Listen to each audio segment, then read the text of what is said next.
আসসালামু আলাইকুম প্রিয় দর্শক, অন্য মঞ্চের আলোচনায় আপনাদের সকলকে আমন্ত্রণ জানাচ্ছি। আজ আমাদের সঙ্গে আমন্ত্রিত অতিথি হিসেবে আছেন। রাজ্যে এমনটা আগে হয়েছে, ধর্ষণে অভিযুক্ত এত তাড়াতাড়ি গ্রেপ্তার হয়েছে, তারা জেলবন্দি হয়েছে এবং পালাতে গিয়ে এনকাউন্টারে মারা গেছে, বাকিরাও বন্দি। দিকে দিকে বার্তা চলে গেছে ধর্ষণের সাজা কি হতে পারে। এটাই তো পরিবর্তন, কিন্তু আমরা তো তাতে অভ্যস্ত নই। আমাদের অভ্যাস ছিল কোনো ধর্ষণের ঘটনা ঘটলে মুখ্যমন্ত্রী বলবেন মেয়েটি প্রেগন্যান্ট ছিল, মেয়েটার অ্যাফেয়ার ছিল, মেয়েটা সন্ধ্যের পর কেন বেরিয়েছিল, এটা তো ছোট ঘটনা। শাসক দল বলবে দর কষাকষি করতে গিয়ে ধর্ষিতা, কিন্তু এবার মুখ্যমন্ত্রী বলেছিলেন সর্বোচ্চ সাজা হবে, এমনকি পুলিশের গাফিলতি থাকলে তারও তদন্ত হবে। কেন প্রথম দিকে গাফিলতি করেছে পুলিশ, তার জন্য 72 ঘন্টা সময় দেওয়া হয়েছে ডিজিকে। এনকাউন্টার কিভাবে হলো তারও তদন্ত হবে, কিন্তু এসবের আড়ালে এক গভীর চক্রান্ত চলছিল, গভীর ষড়যন্ত্র। আজ আমি সেইটা ফাঁস করব। একই সঙ্গে মুখোশ খুলে দেবো শাসক দলের এবং সিপিএম এর।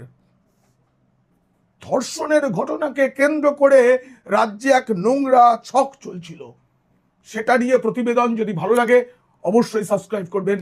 পিনাক্কি বলছে, এখন ধর্ষণের কি সাজা হওয়া উচিত, কি হচ্ছে, কি হতো, সেসব তো আমরা জানি, কিন্তু এর পিছনে কি নোংরা চক্রান্ত ছিল সেটা জানতে দেখুন ও শুনুন পিনাক্কি বলছে, জার্নালিজম ফর ভারত।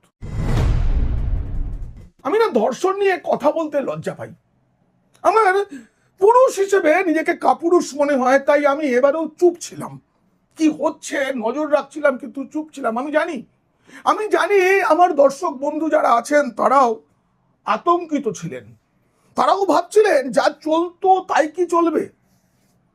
এবারের ঘটনার পর আমি প্রথম মুখ খুলছি। অপেক্ষার সময় পার হওয়ার পর পরিবর্তনের সরকার কি করে দেখতে চেয়েছিলাম, সেই সময়টা পার হয়েছে। তাই আজ বলবো এই সরকার প্রথম থেকে আপনারা অনেকে কমেন্টে লেখেন যে এ তো বিজেপির দালাল, এ তো নতুন সরকারের দালাল, এ তো গদি মিডিয়া। হ্যাঁ তাই যদি ভালোর ভালো বলতে গেলে কোনো তকমা আমায় নিতে হয়, আমি নিতে রাজি আছি, কিন্তু একই সঙ্গে আমি এটা বলে দেবো কিভাবে নোংরা ছক ও রাজনীতির ঘটনা ঘটছিল। আরজি করের সঙ্গে তুলনা করা হচ্ছিল, হবেই, কারণ এই রাজ্যে সবচেয়ে বেশি আলোড়ন ফেলা ধর্ষণের ঘটনা ছিল আরজি কর। কিন্তু আরজি করের ঘটনাটা মনে রাখতে হবে। আরজি করের ঘটনাটি যে আমাদের বোন ধর্ষিতা এবং মৃত, তিনি তার কাজের জায়গা সরকারি হাসপাতালে, তখনও তিনি কর্তব্যরতা ছিলেন। তখন আমরা মিছিলে হেঁটেছিলাম, আমিও হেঁটেছি, আমার ছোট মেয়েকে হাতে নিয়ে আমি মিছিলে হেঁটেছিলাম। কিন্তু তখনও দেখেছি এক ধরনের মানুষ এবং এক ধরনের সংবাদপত্র মানুষকে ভুল পথে চালিত করেছিল। অনেক মিথ্যে খবর গুজব সেই সময় রটানো হয়েছিল, যাতে মূল আন্দোলনটা উল্টো দিকে ঘুরে যায়। আর কি করা হয়েছিল যেটা বারুইপুরে হয়নি? দ্রুত মেয়েটির ময়না তদন্ত করে তাকে তার শেষকৃত্য সম্পন্ন করা হয়নি, যেটা হয়েছিল। মুখ্যমন্ত্রী পুলিশ পাঠিয়ে টাকা দিয়ে পরিবারকে কিনতে চায়নি। মুখ্যমন্ত্রী প্রথমে ফোন করে সমবেদনা জানিয়েছেন, পরে দেখা করেছেন, কথা বলেছেন এবং কথা দিয়েছেন সর্বোচ্চ বিচার হবে বলেছেন সিএম। আমাদের দেখা অভ্যাসটা বদলে গেছে, আর তাতেই হতচকিত কিছু মানুষ সমাজ মাধ্যমে প্রথম দিন থেকে যা খুশি তাই রটিয়েছে, এবং তাতে কিছু সংবাদ মাধ্যম যুক্ত হয়েছে। সংবাদ মাধ্যম শোনা কথার উপরে ভিত্তি করে অনেক কিছু বলেছে। বিজেপিকে আরএসএস কে জোড়া হয়েছে। যদি হয়ে থাকে, যদি এই ধরনের কোনো ঘটনা হয়ে থাকে, আমি বিশ্বাস করি এই সরকার বিজেপি নেতা হোক কর্মী হোক তাকে শাস্তি দেবেই। যদি মূল অভিযুক্ত যিনি এনকাউন্টারে মারা গেছেন তিনি বিজেপির হয়ে থাকেন, তাতেও তো তার মৃত্যু হয়েছে, বাকিরাও তো সাজা পাবে।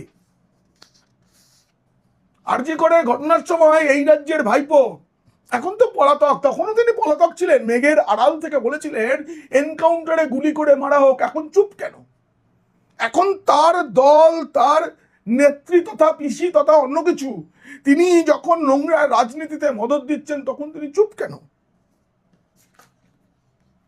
দলটা তো ক্ষয়ে ক্ষয়ে এইটুকু হয়ে গেছে। সেই এইটুকু দলের মহুয়া মৈত্র যে কথাগুলো বলেছেন সেগুলো কি শুনছেন পিসি ভাইপো? এই এনকাউন্টার হওয়ার পর বারুইপুরে যে মেয়েটি অকালে এক নোংরা অত্যাচারের মধ্যে দিয়ে চলে গেছে, তার পরিবার বলেছে যে সিএম যেমন কথা দিয়েছেন সেভাবেই কাজ চালিয়ে যাচ্ছেন, আমরা খুশি। আর যে ছেলেটি এনকাউন্টারে মারা গেছে পুলিশের হাত থেকে পালাবার সময়, তার পরিবার কি বলেছে? দোষ করেছে, সাজা পেয়েছে, গুলি খেয়েছে, বেশ হয়েছে। ওই এনকাউন্টারে মৃতের মা বলেছেন, তার স্ত্রী বলেছেন কোনো সহানুভূতি নেই, অন্যায় করেছে, সাজা পেয়েছে এবং ভগবান সাজা দিয়েছে। বিচারের জন্য তার অপেক্ষা করা উচিত ছিল, পুলিশের হাত থেকে বন্দুক ছিনিয়ে নিয়ে পুলিশকে তাক করে গুলি ছোড়া উচিত ছিল না। পুলিশ তো আইনে মেনেই এনকাউন্টার করেছে। আপনাদের বলে রাখি, আমাদের দেশের আইনে এনকাউন্টার আছে। আত্মরক্ষার জন্য পুলিশ গুলি চালাতে পারে। আর দেখুন, এই রাজ্যের এক সাংসদ আছেন মহুয়া মৈত্র, সবেতে তিনি একটা না বিলিতি কায়দা দেখান। সবেতে তিনি সাংবাদিকদের দু পয়সার সাংবাদিক মনে করেন। তিনি কুকুর নিয়ে বয়ফ্রেন্ডের সঙ্গে এমন ঝগড়া করেন যেটা জাতীয় স্তরের খবর হয়। বয়ফ্রেন্ড ওনার সব, সম্প্রতি আবার বিয়ে করেছেন শুনেছি, বল ড্যান্সও দেখেছি। তিনি মানে রাষ্ট্রদ্রোহিতার অভিযোগে অভিযুক্ত সাংসদ মহুয়া মৈত্র, তিনি হঠাৎ করে সমাজ মাধ্যমে প্রশ্ন তুলছেন, এসব কি হচ্ছে পশ্চিমবঙ্গ পুলিশ? বাঙালিরা দয়া করে নতুন বাংলা অর্থাৎ উত্তরপ্রদেশ 2.0 কে স্বাগত জানান। বিজেপি কোনো সরকার নয়, এটা আসলে জঙ্গলের আইন। মহুয়া মৈত্র, আপনি জঙ্গলের আইন দেখাচ্ছেন? আপনি হাঁসখালি ভুলে গেছেন, আপনি সন্দেশখালি ভুলে গেছেন, যেখানে যারা দোষী, যারা অভিযুক্ত তাদেরকে আড়াল করার চেষ্টা করতো আপনার দল। আরজি করের ঘটনা কোনোদিনও বাংলা ভুলবে না। আজকে যে 3 পুলিশ অফিসার সাসপেন্ড হয়ে রয়েছেন, তারা কেন সাসপেন্ড হয়ে রয়েছেন? তাদের আরো 3 মাস 4 মাস কেন, সারা জীবন হয়তো সাসপেন্ড হয়ে থাকতে হবে যতদিন না বিচার হচ্ছে। তারা কি করছেন? আপনাদের পিসি তথা দিদি, তিনি কি কি নির্দেশ দিয়েছিলেন আরজি করে অভয়ার দেহ পুড়িয়ে ফেলার জন্য, দ্রুত ময়না তদন্ত করার জন্য কি কি নির্দেশ দিয়েছিলেন, প্রমাণ লোপাটের জন্য কি কি করা হয়েছিল, ইন্দিরা মুখোপাধ্যায়কে দিয়ে কি কি মিথ্যা বলানো হয়েছিল, সব রেকর্ড তো বর্তমান সরকারের হাতে রয়েছে। মুখ্যমন্ত্রী আবার বিচারের তদন্তের মধ্যে এসে গেছেন। এই এনকাউন্টারকে আমি মনে করি ঈশ্বরের ন্যায় বিচার। আইনি এনকাউন্টারের বিধান রয়েছে। কোনো অপরাধী যদি পুলিশকে গুলি করতে চায়, তাই তো হয়েছিল রাত 1টা নাগাদ পুলিশ যখন ওই এলাকায় তাকে নিয়ে গেছে, পুলিশের হাত থেকে বন্দুক ছিনিয়ে নিয়ে গুলি চালিয়েছিল সে। ভাগ্যিস কোনো নিরপরাধ পুলিশ সেখানে আক্রান্ত হয়নি। আর তার আগে সিপিএ এবং তৃণমূলের একটা নোংরা চক্রান্ত, যেটা আমি বলছি একটু পরে আপনাদের, ওই এলাকায় একটা এনার্কি তৈরি করতে চেয়েছিল, হিন্দু মুসলিম একটা বিভাজন তৈরি করে দিয়ে একটা মারপিটের পরিবেশ, একটা দাঙ্গার পরিবেশ তৈরি করতে চেয়েছিল। ঘটনা অত্যন্ত লজ্জাজনক, দুর্ভাগ্যজনক। পুলিশ তার ব্যবস্থা নেবে, পুলিশ যদি দেরি করে ব্যবস্থা নেয় সরকার ব্যবস্থা নেবে, বিচার ব্যবস্থা আছে। কিন্তু রেলের লাইন উপড়ে ফেলা হলো কেন? দোষীর বিচার আইন আদালত করবে, কেন একজনকে পিটিয়ে মারা হলো? এটা কি মগের মুলুক নাকি? এখন তো দেখা যাচ্ছে যাকে পিটিয়ে মারা হয়েছে সে নিরপরাধ। এনকাউন্টারের পর রাজ্যের মানুষ কি চাইছেন আমি জানি না। পশ্চিমবঙ্গ প্রদেশ কংগ্রেস সভাপতি চেনেন তার, শুভঙ্কর সরকার, দলটা তো ডাক টিকিট হয়ে গেছে। সেই ডাক টিকিট দল এর বিচার বিভাগীয় তদন্ত চেয়েছেন। কেন চাইতে গেলেন? আপনি জানেন না যে এনকাউন্টার হলে তার তদন্ত হবেই, এটা নিয়ম।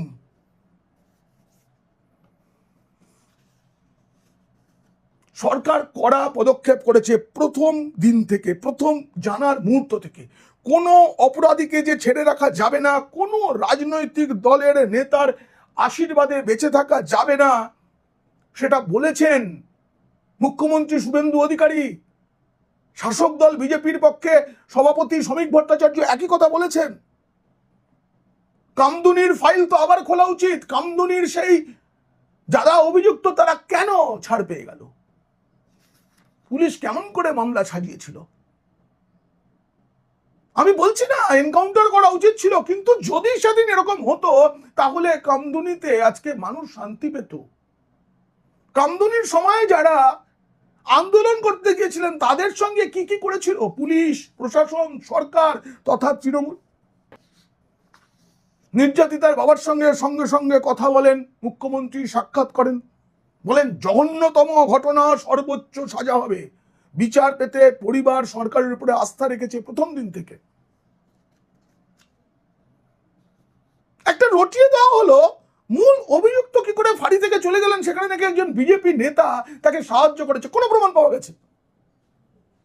বলা হয়েছে আরএসএস সমর্থকরা যুক্ত। আরএসএস এর কোনো সমর্থক হয় না, আরএসএস এর কোনো সদস্যও হয় না, কোনো সদস্যতা অভিযান চলে না, ওখানে কোনো যোগদান মেলা নেই। আজকাল যারা দাবি করছেন তারা জানেন না কিছুই। যদি যুক্ত থাকে, কারণ আরএসএস মানুষ তৈরির কারখানা বলা হয়, সেখানে যদি কোনো ভুল প্রোডাক্ট বেরিয়ে থাকে তার সাজা হবে। কোনোদিনও কোনো দোষীকে আরএসএস আড়াল করেছে এমন যদি কোনো প্রমাণ কেউ দেখাতে পারেন, আমি সাংবাদিকতা ছেড়ে দেবো। চ্যালেঞ্জ দিচ্ছি, চ্যালেঞ্জ। সিপিএম কে আমার খোলা চ্যালেঞ্জ। তারাই তো রটিয়েছে এটা। এত ভয় কিসের? আরএসএস আর সিপিএম এর সমান বয়স, দুটোই 100 বছর পার করলো। কতবার টুকরো হয়েছে, কত কিছু করেছেন। দেশ থেকে পৃথিবী থেকে আপনাদের এই মার্ক্সবাদ মুছে যাচ্ছে, আর আরএসএস সেই সময়ে সর্বশক্তিমান হয়ে উঠছে। কিসের জন্য সর্বশক্তিমান? আরএসএস সমাজ গঠনের কাজ করে। সমাজ সব কিসের জন্য সর্বশক্তিমান? কারণ আরএসএস এর লক্ষ্য সমাজ সংগঠিত করা, সমাজকে। সে কাজটা দিন দিন বাড়ছে। এটা বিষয় নয়, কিন্তু এই বিষয়গুলোকেই বিষয় বানিয়ে একটা এনার্কি তৈরির একটা পরিকল্পনা করা হয়েছিল। প্রথমেই রাজ্যের মন্ত্রী অগ্নিমিত্রা পাল তিনি চলে গিয়েছিলেন, শুভেন্দু অধিকারী গেছেন। আরজি করের যে নির্যাতিত অভয়া, তার মা রত্না দেবনাথ এখন এই রাজ্যের বিধায়ক। কে দিয়েছে এই সম্মান? তিনি বলেছেন যে বারুইপুরের ঘটনা তৃণমূলের দুর্নীতির ফল, মানুষের চেতনার বিকাশ ঘটতে দেয়নি মমতার সরকার। একদম সঠিক কথা। দিনের পর দিন ধর্ষিতার পক্ষ না নিয়ে ধর্ষকের পক্ষ নিতে নিতে একেবারে মানুষকে প্রশ্রয় দিয়ে মাথায় তুলেছেন। মানুষ বলতে চাইছি দুরাচারী দুষ্কৃতী পিশাচদের। কসবা ল কলেজে যারা ধর্ষণটা করেছিল তারাও আইনের ছাত্র, যাকে করা হয়েছিল তিনিও আইনের ছাত্রী। সবাই কিন্তু আইন জানেন, তারপরেও তারা করেছেন, কারণ জানেন যে এ রাজ্যে আইনের শাসন নেই। টিএমসিপির মেয়েকে, টিএমসিপির দাদারা, কি হয়েছে তারপর আপনারা কেউ জানেন? কি করে মিটমাট করিয়ে দেওয়া হলো, এবং মিটমাটের ম্যাঙ্গোরা তো আসলে প্রশ্রয় পেল তারা। কিন্তু এই এনকাউন্টার যে কারণে যেভাবেই হয়ে থাক বুঝিয়ে দিল দর্শকের সাজা ঈশ্বর এইভাবে দেন। চেতনার বিকাশ ঘটছে এতে, চেতনার বিকাশ। দুরাচারীরা বুঝতে পারুক আগে যে অত সোজা নয় পালানো। আনন্দবাজার পত্রিকা, দেখুন আনন্দবাজার পত্রিকা এই ঘটনা নিয়ে একটি সম্পাদকীয় লেখে। তাতে লেখা হয়, মানে শিরোনামটা ছিল উদ্বেগজনক। হ্যাঁ, এই ঘটনাটা সত্যি উদ্বেগজনক, কিন্তু তার চেয়েও উদ্বেগজনক শেকু মাকু পাকুদের প্রশ্রয় দেতা আনন্দবাজার পত্রিকা খবরের কাগজটি। ওই প্রতিষ্ঠানে দীর্ঘদিন চাকরি করার পরেও আমি বলছি, তখনও দেখেছি, এখন দেখছি। তারা সম্পাদকীয়তে লিখছেন, দক্ষিণ 24 পরগনার ধর্ষণ ও হত্যাকাণ্ড রাজ্যবাসীকে স্তম্ভিত করেছে। ঠিক, তার পরবর্তী ঘটনাক্রম কম ভীতিপ্রদ নয়। অভিযোগ, মেয়েটিকে খুঁজে পাওয়া যাচ্ছে না। পুলিশের কাছে সে সংবাদ পৌঁছানোর পরও পুলিশ যথেষ্ট সক্রিয় হয়নি।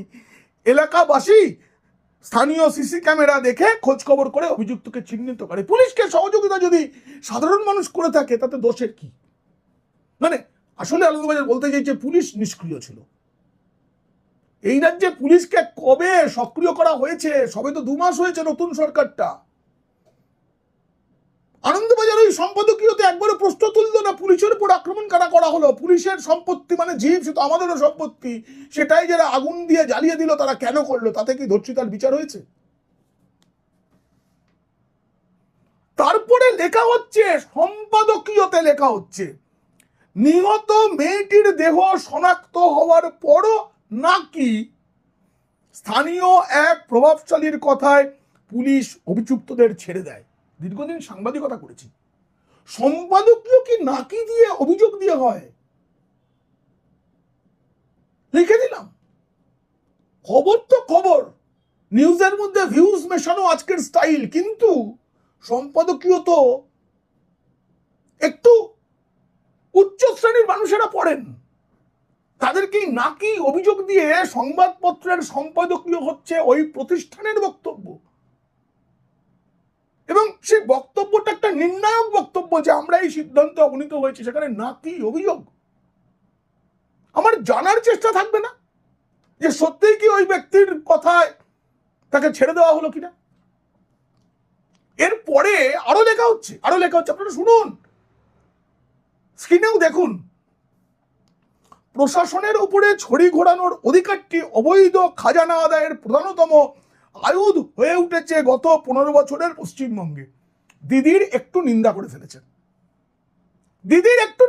ফেলেছে, কিন্তু যাকে দেখতে নারী তার চলন বাঁকা, বিজেপিকে তো আক্রমণ করতেই হবে, কারণ শেকু মাকু পাকুদের সমর্থনকারী সংবাদপত্র আমরা। ওপরে লেখা থাকে বড় করে বন্দে মাতরম, কিন্তু বন্দে মাতরমের মধ্যে পৌত্তলিকতা খুঁজে পায় এই কাগজে। লেখা হয়েছে 2026-এর ভোটে রাজনৈতিক পালাবদল হয়েছে, তবে এই অপরাধ অভ্যাসগুলি পাল্টায়নি বলে যারা আশঙ্কা করছেন তাদের দোষ দেওয়া মুশকিল। আশঙ্কা সত্য নয়, কিন্তু যারা আশঙ্কা করছেন, যারা সিদ্ধান্ত নিয়েছেন নয়, আশঙ্কা করছেন, তাদের দোষ দেওয়া যায় না। অভিযুক্ত প্রভাবশালী শাসক বিজেপির সঙ্গে যুক্ত বলে ইতিমধ্যেই অভিযোগ উঠেছে। খুব ভালো, অভিযোগ নিয়েই লেখা হোক। বারুইপুরে অপহরণ ধর্ষণ ঘটনায় ইতিমধ্যে যেভাবে শাসক দলের সমর্থকদের নাম জড়িয়েছে, তার প্রেক্ষিতে কেউ অনুমান করতে পারেন সরকার পাল্টানোর পর গত 2 মাসে প্রশাসনের শীর্ষ স্তর থেকে যে ধরনের বার্তা ধ্বনিত হচ্ছে সেগুলি এখনো সমাজের নিম্ন স্তরে পৌঁছয়নি। ঠিক কথা, কিন্তু এই যে শাসক দলের সমর্থকদের নাম জড়িয়েছে, তারপরে এনকাউন্টার, তারপরে অ্যারেস্ট, তারপরে সাজা, কি লিখবে? তুতু চাটবে তো, যে না হিন্দু বলে ছাড় পাওয়া যায়নি, এই যে কথাগুলো লেখা হচ্ছে না শাসক দলের, তার কারণ হচ্ছে ওই নিপীড়িতা মৃতা মেয়েটি মুসলিম পরিবারের। এইটা আপনাদের মনে রাখতে হবে, এটাই তো রাজনীতির কেন্দ্রবিন্দু।